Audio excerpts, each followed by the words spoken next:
Hi, my name is Lily. Let me share the latest SecureTransport features and improvements with you.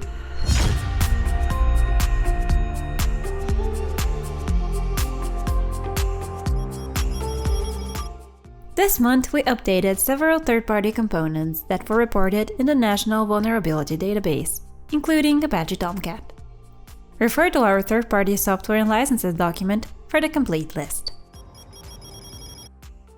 To aid our customers in their journey to the cloud and the growing use of cloud-native technologies, SecureTransport Shared User Storage has been validated with Amazon's File System Service FSx for OpenZFS.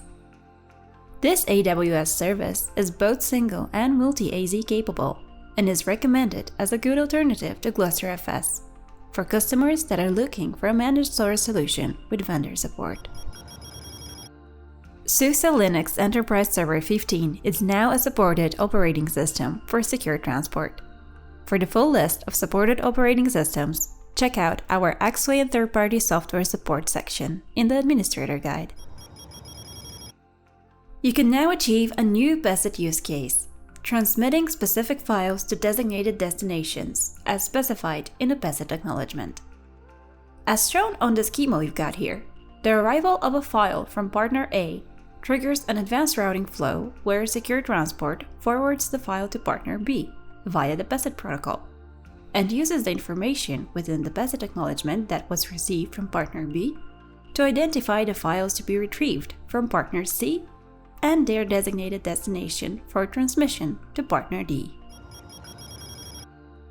Graceful shutdown of the transaction manager no longer requires stopping the protocol servers and terminating existing streaming connections in advance. You can now initiate the graceful shutdown process directly after stopping the monitor server.